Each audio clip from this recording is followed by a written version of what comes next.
दोस्तों मैं समझ सकता हूं कि आप में से बहुत सारे बच्चे इस टाइम पर परेशान होंगे क्योंकि RBI grade B and UPSC EPFO APFC and U exam की नोटिफिकेशन एक साथ आ गई है। देखो वैसे तो नोटिफिकेशन आना खुशी की बात होती है, बट दो मेजर एग्जाम्स की नोटिफिकेशन एक साथ आना कहीं ना कहीं परेशानी का सबब बन जाता है, क्योंकि फिर हमारे पास एक क्वेश्चन जो है अराइज होता है कि हमें कौन से एग्जाम की तैयारी प्रायोरिटी में करनी चाहिए। क्या हम दोनों एग्जाम्स को एक साथ मैनेज कर सकते हैं या नहीं कर सकते हैं। और वही केस इस टाइम पर आप में से बहुत सारे बच्चों के साथ हो रहा है कि सर आरबीआई ग्रेड बी भी हमारा टारगेट था, उसको भी हम जो है अटेम्प्ट करना चाहते थे, और यूपीएससी ईपीएफओ एपीएफसी ईओ भी हमारे लिए एक बहुत अच्छी अपॉर्चुनिटी है जो कि रेयरली मिलती है, हम इसको भी टारगेट करना चाहते थे। अब दोनों एग्जाम्स एक साथ तो हम कैसे मैनेज करें, एग्जाम डेट भी ऑलमोस्ट क्लोज आ चुकी है, तो क्या हमारी अप्रोच होनी चाहिए हमें समझना चाहते हैं। तो इस सेशन के एंड तक आपको एक क्लैरिटी मिल जाएगी जिसके बेसिस पे आप अपने लिए राइट डिसीजन चूज कर पाओगे। तो इस सेशन एंड तक पक्का देखिएगा।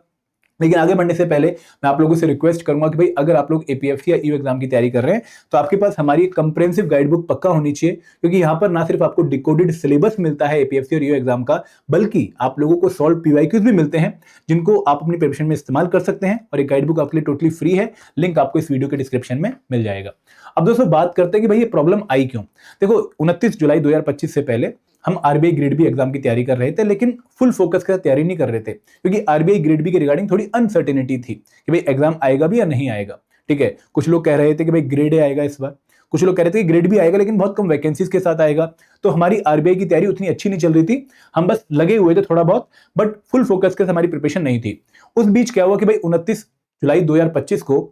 UPSC EPFO APFC EO exam की नोटिफिकेशन आ गई, और हम लोग जो कि आरबीआई ग्रेड बी की थोड़ी बहुत तैयारी कर रहे थे इस एग्जाम की प्रिपरेशन में कूद पड़े। हमें लगा कि भाई इस एग्जाम की जो है सर्टिनिटी इस टाइम पर ज्यादा, क्योंकि नोटिफिकेशन आ गई है और 30 नवंबर 2025 एक्सपेक्टेड डेट भी है, तो हमें इस एग्जाम की तैयारी करनी चाहिए। और अगर बाद में आरबीआई ग्रेड भी आएगा तो हम उसकी भी तैयारी कर लेंगे, बट अभी क्योंकि एपीएफसी और ईओ एग्जाम हमारे सामने है तो हमें इसकी तैयारी प्रायोरिटी में कर लेनी चाहिए। तो आप में से बहुत सारे बच्चे जो आरबीआई ग्रेड बी वाले स्टूडेंट थे या फिर बैंकिंग वाले स्टूडेंट थे, जो कहीं ना कहीं आरबीआई ग्रेड बी को टारगेट बनाना चाह रहे थे, उन्होंने अपना टारगेट शिफ्ट करके UPSC EPFO APFC EO exam कर लिया। बट दोस्तों क्या हुआ कि भाई 10 सितंबर 2025 को आरबीआई ग्रेड बी की नोटिफिकेशन भी आ गई। अब यहां पे एग्जाम डेट भी अनाउंस हो गई कि 18 अक्टूबर 2025 को फेज 1 एग्जाम है और 6 दिसंबर 2025 को फेज 2 एग्जाम है। तो अब आपकी ना सिर्फ नोटिफिकेशन क्लैश हुई बल्कि एग्जाम डेट भी क्लैश हो गई कि भाई 30 नवंबर 2025 को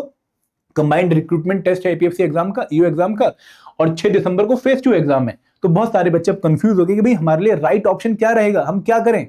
क्या करें हम इस टाइम पर। हमारी सिचुएशन बहुत ही कंप्लेक्स होगी कि भाई हम आरबीआई ग्रेड बी की तैयारी छोड़ के एपीएफसी एग्जाम की तैयारी में आए और अब फिर दोबारा आरबीआई ग्रेड भी आ गया, तो कैसे मैनेज करें दोनों सिचुएशन को। देखो आइडियली आप लोगों के पास तीन ऑप्शन है कि भाई या तो आप सिर्फ आरबीआई ग्रेड बी एग्जाम पे फोकस कर लें, अब उस एग्जाम की तैयारी कर लें अब ढंग से, ठीक है, एपीएफसी ईओ को भूल जाएं। या फिर दूसरा ऑप्शन क्या है कि भाई आरबीआई ग्रेड बी को भूलते हैं तो अगले साल भी आ सकता है, हम यूपीएससी ईपीएफओ एपीएफसी या फिर ईओ एग्जाम की तैयारी करते हैं ढंग से,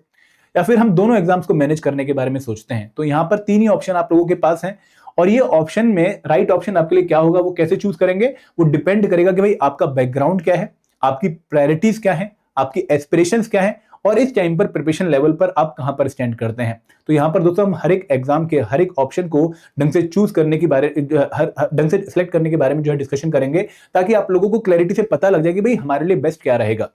देखिए पहला ऑप्शन क्या है कि हम सिर्फ RBI grade B exam target करने के बारे में सोचते हैं। ये कौन से बच्चे के लिए बेस्ट रहेगा आरबीआई ग्रेड बी एग्जाम। देखो RBI grade B exam choose करना उस बच्चे के लिए बेस्ट रहेगा जिसका क्वांट और रीजनिंग बहुत अच्छा है, जो कि क्वांट में काफी इंटेलिजेंट है, काफी अच्छी प्रिपरेशन कर चुका है और रीजनिंग में भी काफी स्ट्रांग है। उस बच्चे के लिए आरबीआई ग्रेड बी एग्जाम ज्यादा सुटेबल लगता है, क्योंकि फेज 1 एग्जाम फिर आप क्वालिफाई करने में ज्यादा कंफर्टेबल फील करते हो। तो जिस बच्चे का इंटरेस्ट है फाइनेंस में, इकोनॉमिक्स में, उसको आरबीआई ग्रेड बी की तरफ आना चाहिए। या फिर जो बच्चा थोड़ी आइसोलेटेड, मतलब पॉलिटिकल इंटरफेरेंस से दूर, पब्लिक जो है इंटरेक्शन से दूर, एक रेगुलेटरी बॉडी में अच्छी पोस्ट चाहता है, मैनेजर लेवल की पोस्ट चाहता है, उसको आरबीआई ग्रेड बी में आना चाहिए। जिस बच्चे के पास प्रिपरेशन का टाइम कम है कि भाई मैं 8-9 घंटे नहीं पढ़ सकता हूं डेली, मैं मैक्सिमम 5-6 घंटे निकाल सकता हूं डेली, तो अब बताओ मैं बिगिनर हूं तो मुझे कौन सा एग्जाम चूज करना चाहिए, तो उसके लिए आरबीआई ग्रेड भी थोड़ा सुटेबल है। या फिर जो बच्चा ऑलरेडी एफएम एंड ईएसआई के बेसिक्स कवर कर चुका है, उसके लिए आरबीआई ग्रेड भी एक बेटर चॉइस है। क्योंकि जब आप क्वांट एंड रीजनिंग की बात करते हैं तो क्वांट एंड रीजनिंग का लेवल आप लोगों ने आरबीआई ग्रेड बी के पेपर्स में देखा होगा कि भाई काफी तगड़े क्वेश्चन आप लोगों से आरबीआई ग्रेड बी में क्वांट और रीजनिंग के ऊपर पूछे जाते हैं। तो यहाँ पर सीसेट से काफी हाई लेवल है, यहाँ पे जो है बाकी जो एग्जाम्स होते हैं उनसे काफी हाई लेवल है। तो आप लोग सिंपल अगर क्वांट और रीजनिंग आपको आता है, आप काफी डरते भी है क्वांट रीजनिंग में, आप काफी स्ट्रांग नहीं है, तो आपको ये एग्जाम फिर थोड़ा सा टफ लगेगा, बहुत मेहनत करनी पड़ेगी इस एग्जाम में। तो उस बच्चे के लिए एग्जाम थोड़ा ज्यादा सुटेबल है जो कि स्ट्रांग है क्वांट और रीजनिंग में। तो अगर आप इस एग्जाम का सिलेबस देखेंगे ध्यान से, तो यहाँ पे फेज 2 में आप लोगों को ESI, economics and social issues देखने को मिलेगा, और आप लोगों को एफएम वाला एक कंपोनेंट देखने को मिलेगा, फाइनेंस एंड मैनेजमेंट, प्लस यहाँ पर आपको डिस्क्रिप्टिव इंग्लिश राइटिंग भी देखने को मिलेगी। तो जिस बच्चे का नेचुरल इंटरेस्ट है इकोनॉमिक्स में, फाइनेंस में, ठीक है, कॉमर्स बैकग्राउंड का है, ठीक है, और पहले उसने मैनेजमेंट पढ़ रखा है, फाइनेंस पढ़ रखा है, तो उसके लिए एग्जाम थोड़ा ज्यादा सुटेबल है, उसको इस एग्जाम में आना चाहिए। तो एक बच्चा अगेन जो कि आरबीआई ग्रेड बी में मैनेजर बनना चाहता है, ठीक है, और थोड़ी आइसोलेटेड जॉब चाहता है, उसके लिए जो आरबीआई ग्रेड बी वाला ऑप्शन है वो थोड़ा बेटर है, क्योंकि यहाँ पे ना तो आपको पब्लिक इंटरेक्शन देखने को मिलेगी और ना ही आपको पॉलिटिकल इंटरफेरेंस देखने को मिलेगी। आप एक रेगुलेटरी बॉडी में अच्छे लेवल पे काम करोगे, अच्छी ग्रोथ अपॉर्चुनिटी होगी, अच्छी सैलरी होगी, ये सारे पैरामीटर आपको देखने को मिलेंगे। और दोस्तों जैसे मैंने बताया कि भाई अगर आपके पास टाइम कम है, आप वर्किंग प्रोफेशनल है, 5 ही घंटे डेली पढ़ सकते हैं, तो RBI grade B is a good choice for you. अब बात करते हैं कि भाई यूपीएससी ईपीएफओ किसके लिए अच्छी चॉइस है, किसको सिर्फ यूपीएससी ईपीएफओ एग्जाम चूज करना चाहिए। तो सर जो बच्चा जनरल स्टडीज के कंपोनेंट्स को ऑलरेडी प्रिपेयर कर चुका है कि भाई पॉलिटी मुझे आती है, हिस्ट्री मुझे आती है, कल्चर मुझे आता है, इंडियन इकोनॉमी मुझे आता है, जनरल साइंस मुझे आता है, डेवलपमेंटल इश्यूज मुझे आता है, मैं यूपीएससी की तैयारी कर रहा था, सीसेट भी मुझे थोड़ा बहुत आता है, क्वांट भी मुझे आता है, रीजनिंग भी मुझे आता है, तो उस बच्चे को यूपीएससी ईपीएफओ की तरफ आना चाहिए। तो इसके दो रीजन है। पहली बात तो कोई आपका अराउंड 70% सिलेबस पहले ही ओवरलैप कर रहा है with UPSC EPFO APFC and EO exam. और दूसरी बात कि भाई सेम एग्जाम कंडक्टिंग बॉडी है, यहां पर भी एग्जाम यूपीएससी ही कंडक्ट कर रहा है, तो जो स्टाइल है क्वेश्चन पूछने का, जो नेचर है क्वेश्चन पूछने का, वो आप लोगों को यूपीएससी के लुक लाइक देखने को मिलेगा। एक और बात कि भाई आरबीआई ग्रेड बी का जो एग्जाम है वो कंप्यूटर बेस्ड टेस्ट है, सीबीटी मोड का टेस्ट है। वहां पर फेज 1 में आप लोगों को जो है कंप्यूटर पे टेस्ट देना है, और फेज 2 में आप लोगों को जो टाइपिंग करके आंसर सबमिट करना है, तो वहां पर आप लोगों की टाइपिंग स्पीड काफी अच्छी होनी चाहिए। तो यूपीएससी वाला बैकग्राउंड वाला बच्चा थोड़ा सा आरबीआई ग्रेड बी को टफ पाएगा, क्योंकि उसको थोड़ा सा उसके लिए अलग से प्रैक्टिस करना पड़ेगा। बट यहां पर एपीएफसी एग्जाम में आपको सिर्फ 30% सिलेबस प्रिपेयर करना है, अदरवाइज पैटर्न आप लोगों की जो है नॉलेज वाला ही है, आप लोगों के स्टाइल वाला ही है। जो यूपीएससी का प्रीलिम्स का पेपर है उसी स्टाइल के क्वेश्चन आते हैं, उसी नेचर के क्वेश्चन आते हैं, तो आप लोगों को काफी लुक अलाइक वाली फीलिंग आएगी अगर आप इंटरव्यू देने जाएंगे भी, और अगर आप कंबाइंड रिक्रूटमेंट टेस्ट देने जाएंगे, दोनों ही केस में आपको यूपीएससी वाला जो एडवांटेज है वो देखने को मिलेगा। तो जो बच्चा पब्लिक सर्विस में इंटरेस्टेड है कि भाई मुझे तो लोगों की सेवा करनी है, जो लास्ट लाइन में भी आदमी खड़ा है ना लास्ट में, उसकी भी मुझे हेल्प करनी है, मुझे उसके पेंशन का ध्यान रखना है, मुझे उसके इंश्योरेंस का ध्यान रखना है, मुझे उसके पीएफ का ध्यान रखना है। अगर ऐसी आपकी जो है ओरिएंटेशन है कि भाई आपको पब्लिक सर्विस करना है, और आप इसी वजह से शायद यूपीएससी के एग्जाम की तैयारी कर रहे थे, तो इसलिए आपको इस एग्जाम की प्रिपरेशन में आना चाहिए। तो जिन बच्चों का क्वांट एंड रीजनिंग बहुत अच्छा नहीं है, बहुत ज्यादा अच्छा नहीं है, और जो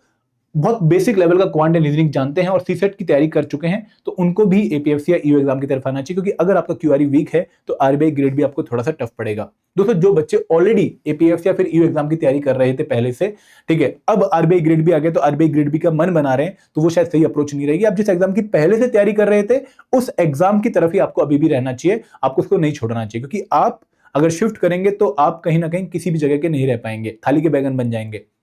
ठीक है। तो यहां पर अगर आप पहले से यूपीएससी ईपीएफओ की तैयारी कर रहे हैं 29 जुलाई या फिर उससे पहले, तो अभी आपने ऑलरेडी 1.5 महीना प्रिपरेशन पे लगा दिया था, तो अब आपको शिफ्ट नहीं करना चाहिए, क्योंकि दोस्तों 1.5 महीना बहुत होता है किसी भी एग्जाम की तैयारी में। तो यहाँ पे यूपीएससी ईपीएफओ कौन से वाले बच्चे के लिए है, जो यूपीएससी या फिर स्टेट पीसीएस बैकग्राउंड का है, जिसका जीएस एंड क्यूआरई ठीक ठाक प्रिपेयर्ड है, ठीक है, जहां पे कंफर्टेबल है, 70% सिलेबस एपीएफसी का ऑलरेडी प्रिपेयर कर चुका है, और जो बच्चा क्वांट एंड रीजनिंग में थोड़ा नॉर्मल लेवल का पब्लिक सर्विस में इंटरेस्टेड है, उसको इस एग्जाम की प्रिपरेशन में आना चाहिए। ये एक अच्छी चॉइस रहेगी उस वाले बच्चे के लिए। अब दोस्तों किस बच्चे के लिए दोनों ही चॉइसेस बेस्ट हैं कि भाई हम आरबीआई ग्रेड बी भी मैनेज करते हैं और साथ में ईपीएफओ एपीएफसी एग्जाम भी मैनेज कर सकते हैं। देखो ये बहुत रेयर केस रहेगा, क्योंकि दोस्तों जब हम दो एग्जाम्स, दोनों ही इंपॉर्टेंट एग्जाम्स को एक साथ प्रिपेयर करते हैं, तो कहीं ना कहीं वहां पर टाइम बहुत ज्यादा चाहिए उसको प्रिपेयर करने का,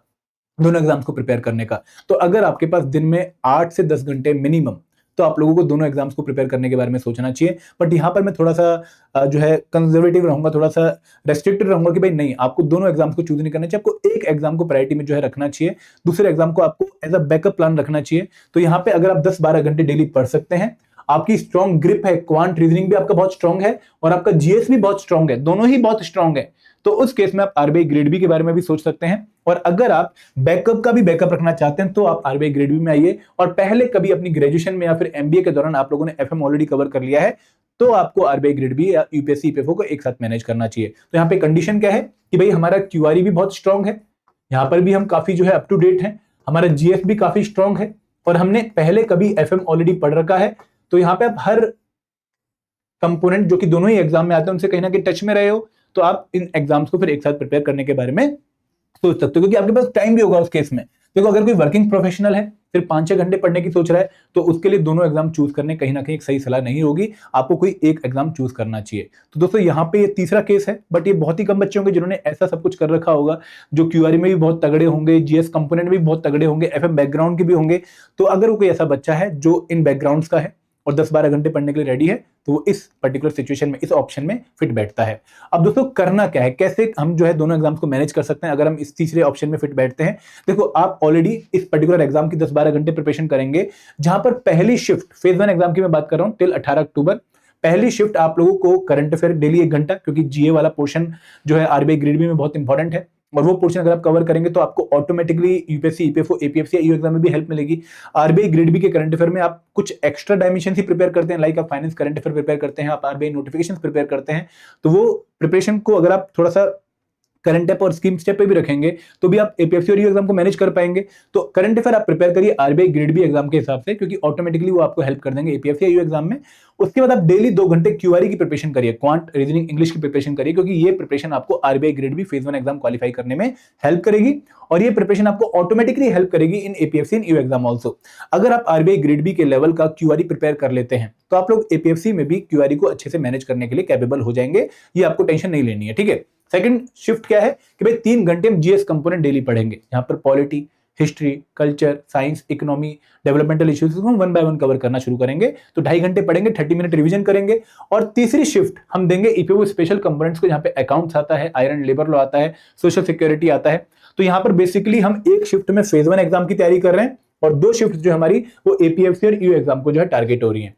तो 18 अक्टूबर तक तो आप ये प्लान फॉलो कर सकते हैं। 18 अक्टूबर के बाद क्या होगा कि भाई आपका फेज 1 एग्जाम हो जाएगा, और अगर आपका फेज 1 एग्जाम अच्छा होता है तो आप फेज 2 एग्जाम के लिए सिलेक्ट हो जाओगे। तो उस केस में जो क्यूआरई वाला टाइम है इसको आप कम करके और अपने ऊपर हल्का सा एक बर्डन 1 घंटे का और बढ़ा के आपको 2 घंटे डेली फिर एफएम के लिए देने चाहिए, क्योंकि एफएम एक बहुत इंपॉर्टेंट कंपोनेंट है फेज 2 एग्जाम का। तो आपके पास बहुत ज्यादा टाइम नहीं होगा, क्योंकि बीच में एपीएफसी ईओ एग्जाम भी आ रहा होगा 30 नवंबर को, और 6 दिसंबर को आपका जो है आरबीआई ग्रेड बी एग्जाम भी होगा फेज 2 का। तो उस केस में एफएम आपने इसी दौरान प्रिपेयर करना है। जब आप फेज 2 के लिए प्रिपेयर करेंगे तो क्वांट रीजनिंग की आप प्रिपरेशन 1 घंटा पर डे कर देंगे, और जो 1 घंटा बचेगा प्लस 1 घंटा एक्स्ट्रा निकाल के आपने डेली जो है फेज 2 एग्जाम की तैयारी करनी है एफएम की। जो ईएसआई की तैयारी है वो ऑटोमेटिकली आपके यहाँ पर ईपीएफओ प्रिपरेशन में हो रखी होगी। और दोस्तों उसके साथ साथ अगर आप थोड़ी और मेहनत करना चाहें तो 1 घंटा आप डिस्क्रिप्टिव इंग्लिश या फिर टाइपिंग प्रैक्टिस के लिए निकाल सकते हैं। तो थोड़ा सा बर्डन रहेगा, थोड़ा सा जो है एक हेक्टिक शेड्यूल रहेगा, बट अगर आप रिस्क एपेटाइट वाले हैं कि भाई हाँ मैं रिस्क लेने के लिए रेडी हूं, मैं दोनों ही प्लान्स को टारगेट करना चाहता हूं, तो ये मेहनत फिर आप लोगों को कर लेनी चाहिए। तो दोस्तों एक्चुअल में करना क्या है, हाउ टू चूज, मैं आपको कुछ क्लैरिटी के लिए पॉइंट्स दूंगा। पहला पॉइंट ये है कि भाई आप पहली बार तो एग्जाम का सिलेबस चेक करिए। आप जब दोनों एग्जाम्स का सिलेबस चेक करेंगे तो किस एग्जाम से आप नेचुरली लिंक करते हैं, किस एग्जाम के सिलेबस को देख के आपको एक अच्छी फीलिंग आती है, पॉजिटिव फीलिंग आती है, आपको उस एग्जाम की तरफ जाना चाहिए। क्योंकि जब आप नेचुरली फीलिंग किसी पर्टिकुलर एग्जाम की तरफ फील करेंगे तो आप उसके सिलेबस को प्रिपेयर करते रहे, बर्डन फील नहीं करेंगे, आप मोटिवेशन के साथ तैयारी कर पाएंगे। बट अगर आप अपनी नेचुरल जो इंक्लिनेशन है उसके अलावा किसी और एग्जाम के सिलेबस की तरफ जाते हैं तो कहीं ना कहीं आप लोगों को एक मोटिवेशन जनरेट करनी पड़ेगी उस सिलेबस को कवर करने के लिए। तो पहले आप चेक करिए भाई कौन सा एग्जाम सिलेबस आप लोगों को ज्यादा नेचुरल फील होता है, आपको ज्यादा क्लोज फील होता है, और किस पर्टिकुलर सिलेबस से आप ज्यादा इंक्लाइन करते हैं। फिर दोस्तों आप दोनों ही एग्जाम से एक बार पीवाईक्यू चेक करिए। आपको इस पर्टिकुलर डिस्क्रिप्शन में एक गाइड बुक का लिंक मिलेगा, आरबीआई ग्रेड बी की भी और एपीएफसी की भी, दोनों की पीवाईक्यूज आप चेक करिए, और उसके थ्रू आपको एक आइडिया लगेगा भाई कौन सा एग्जाम पैटर्न आपको ज्यादा सूट करता है। क्या आपको एपीएफसी ईओ का जो pen and paper based test है जो कि यूपीएससी कंडक्ट करेगा वो ज्यादा सूट कर रहा है, जहां पे 2 ही स्टेजेस हैं, कंबाइंड रिक्रूटमेंट टेस्ट और फिर सीधा इंटरव्यू, या फिर आपको सीबीटी मोड, क्योंकि आप बैंकिंग बैकग्राउंड के हैं, आईबीपीएस पीओ बैकग्राउंड के हैं, एसबीआई पीओ बैकग्राउंड के हैं, आपको जो है सीबीटी मोड जो है ज्यादा सूट कर रहा है, जहां पर आप फेज 1 फेज 2 और जो है इंटरव्यू देने के लिए रेडी है। तो कौन सा एग्जाम पैटर्न, कौन सा एग्जाम स्टाइल, कौन सा एग्जाम के पूछे जाने वाले क्वेश्चंस आपको ज्यादा सूट करते हैं, तो ये आप चेक करेंगे एक बार पीवाईक्यू से ना, आपको बहुत क्लियर कट आइडिया मिलेगा कि यार ये एग्जाम मेरे लिए ज्यादा बेटर लग रहा है मुझे, क्योंकि यहाँ पे एक क्वेश्चन 5 ऑप्शन आ रहे हैं और यहाँ पे जो क्वेश्चन पूछने का स्टाइल है वो उस एग्जाम से मैच करता है जो मैं ऑलरेडी प्रिपेयर कर रहा था। तो ये सिचुएशन आपने चेक करनी है। फिर दोस्तों आपको तीसरा चेक करना है पॉइंट कि भाई आपके पास कितना टाइम अवेलेबल है। अगर आपके पास लिमिटेड टाइम है तो आपको एक ही एग्जाम चूज करना चाहिए, आपको दोनों एग्जाम्स की तरफ नहीं जाना चाहिए। ठीक है, ये बहुत क्लियर कट मेरा ओपिनियन है कि भाई अगर 5 से 6 घंटे डेली पढ़ने के लिए रेडी हो तो वहां पर आरबीआई ग्रेड बी भी टारगेट करना और एपीएफसी भी टारगेट करना कहीं ना कहीं दोनों हाथों में लड्डू वाली बात है, जो कि बहुत रेयर सिचुएशन होती है, तो आप इसको अवॉइड करिएगा। अगर टाइम ज्यादा है, 10-12 घंटे पढ़ सकते हो और बहुत हेक्टिक प्रिपरेशन करने के लिए रेडी हो और पहले भी अच्छा पढ़ चुके हो, तो उस केस में आपको दोनों एग्जाम्स की तरफ आना चाहिए। तो this was my message to all of you. I hope आपको थोड़ी सी जो है हेल्प मिली होगी इस पर्टिकुलर मैसेज से। अब दोस्तों, अगर आप इन दोनों एग्जाम्स की तैयारी सेल्फ स्टडी से कर रहे हो, बहुत बढ़िया। लेकिन अगर आप इन एग्जाम्स की प्रिपरेशन के लिए कोई कोर्स चूज करना चाहते हो, तो हमने आरबीआई ग्रेड बी के भी मल्टीपल कोर्सेज जो है लॉन्च कर रखे हैं और हमने यूपीएससी ईपीएफओ के भी मल्टीपल कोर्सेज लॉन्च कर रखे हैं। आरबीआई ग्रेड बी के कोर्सेज चूज करने के लिए आप आरबीआई ग्रेड बी कोर्सेज पे जो है क्लिक करेंगे, यहाँ पे आपको लाइव क्रैश कोर्स मिल जाएगा, यहाँ पे आपको टेस्ट सीरीज मिल जाएगी। अगर आप ईपीएफओ कोर्सेज में आएंगे तो यहाँ पे भी आपको लाइव क्रैश कोर्स मिल जाएगा। ठीक है, यहाँ पर आप लोगों को जो है टेस्ट सीरीज मिल जाएगी, यहाँ पर आपको मास्टर कोर्स भी मिल जाएगा। तो ये कोर्स आप अपने एग्जाम जो चूज करेंगे उसके हिसाब से आप चूज कर सकते हैं फाइनली, और इनको चूज करने का जो लिंक है वो आपको इस वीडियो के डिस्क्रिप्शन में मिल जाएगा। तो दोस्तों, this is all from my side. Thank you very much. जय हिंद, जय भारत।